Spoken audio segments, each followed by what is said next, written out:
अज़बिल्लाहिमिनश्शैतानिर्रजीम बिस्मिल्लाहिर्रहमानिर्रहीम। अस्सलामु अलैकुम वरहमतुल्लाहि वबरकातुहू। उम्मीद करता हूँ आप सब खैर आफियत से होंगे और दुआ गो हूँ कि खालिक कायनात रब्बे ज़ुल जलाल आपको हर शर से, आफात व बलियात से महफूज रखे। आज एक और नए वजीफ़े के साथ सैयद सदरुद्दीन हाज़िर खिदमत है। नाजरीन, आज का वजीफ़ा सुजाक के लिए पेश कर रहा हूँ। वो नौजवान मर्द दोस्त अहबाब जो इस मर्ज में मुब्तला है वो इस वजीफ़ा से मुस्तफ़ीद हो सकते हैं।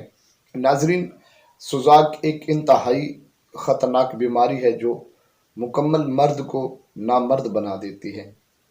ये बीमारी बहुत ही ज़्यादा ख़तरनाक है। इससे बचाव के लिए ये वजीफ़ा जो मैं आपकी खिदमत में पेश कर रहा हूँ इंशाअल्लाह बहुत कारगर और मुफीद साबित होगा। तो नाजरीन, थोड़ी एहतियात ज़रूर करें, फास्ट फूड से परहेज़ करें और जैसे ही आपको यूरिन में कोई जलन महसूस हो, पेशाब वाली नाली में कोई प्रॉब्लम महसूस हो या पेशाब रुक रुक कर आ रहा हो या रेड कलर का आ रहा हो या फिर येलो कलर का आ रहा हो तो फौरी अपने मुआलिज से राब्ता करें, उनसे मशवरा करें। नाजरीन, एहतियात जो है वो इलाज से बेहतर है। तो बग़ैर टाइम वेस्ट किए मैं आपकी खिदमत में वजीफ़ा पेश कर रहा हूँ। नोट फरमा लें।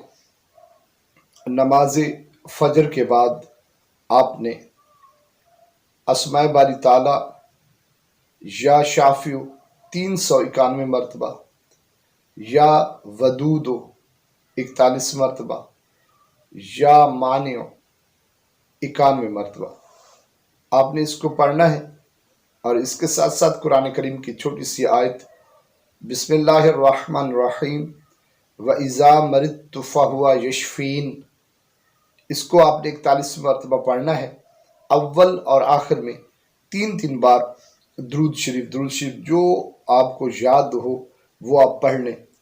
पढ़ने के बाद अगर आप अपने ऊपर दम कर लें तो भी ठीक है, या अगर कोई चीज़ आप अद्वियात वगैरह ले रहे हैं तो उनके ऊपर पढ़कर भी आप दम कर सकते हैं और वो खा सकते हैं। इंशाअल्लाह 7 दिन का ये अमल है, वजीफ़ा है। इंशाअल्लाह अल्लाह और अल्लाह के हबीब के सदक़े से आप ज़रूर सेहत याब होंगे, इससे मुस्तफ़ीद होंगे। नाजरीन, वजीफ़ा अगर पसंद आया हो, ये वीडियो अगर आपको पसंद आई हो तो अपने वो दोस्त अहबाब जिनकी आप केयर करते हैं उन तक ज़रूर वीडियो को शेयर कीजिएगा और अगर हो सके तो मेरे चैनल को भी सब्सक्राइब कर लीजिएगा। अपनी ख़ास दुआओं में याद रखिएगा। अल्लाह हाफ़िज़ नासिर।